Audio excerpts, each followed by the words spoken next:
self-admitted fascist who calls himself a Christian, Mr. John Doyle, he hopes Russia nukes the United States of America. That's what he said. Here it is. It wouldn't exactly be the worst thing in the world if parts of this country were subjected to nuclear hellfire.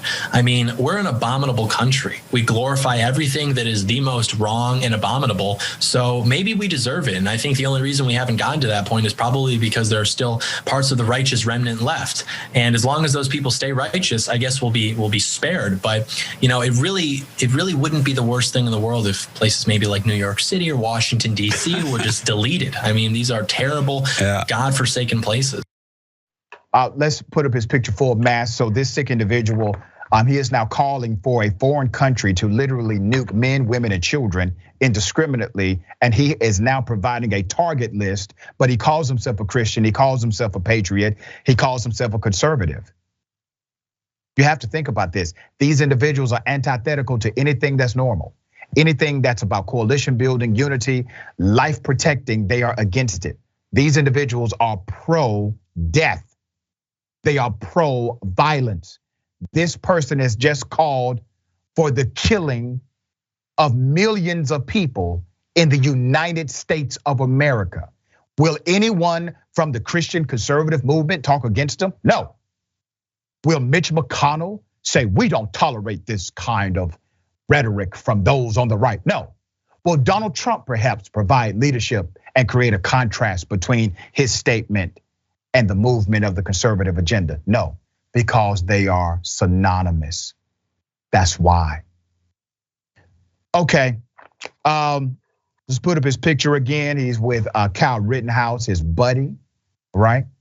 John Doyle, a picture with Rittenhouse, self-proclaimed white nationalist, was recently among a group of far-right activists harassing attendees at a family-friendly drag show in Dallas, Texas. Here's the video from that incident.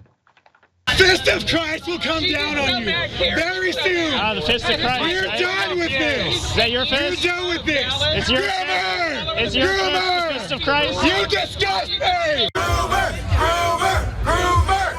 You guys are disgusting. Repent! Repent for your sin. We take away all your rights. Every single the sheriffs in Texas and Dallas has been going after bullets and all that. They would be rewarded for it. That's what the bad is. I'm not trying to do. Let me remind you of the linkage here. Fascist, anti-LGBTQIA, pro-racist. They believe in white Jesus, Christian evangelicals, and Republicans. They're conservatives, all right? That's the linkage.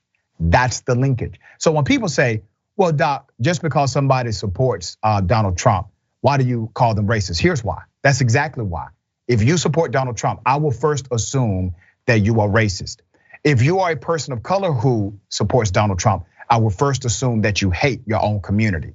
I will first assume that. You will have to convince me otherwise, but that will be my assumption in the front, all right? Adrienne, thoughts on this? Anytime these white supremacists come out and declare themselves white nationalists or all these things, I'm just like, all I hear is that you're insecure and that you're gonna use race and probably gender to try to differentiate us as opposed to actually just maybe living your life. And just this insecurity is just so, God, it really is something that's so dominating and something that is extremely harmful for our society.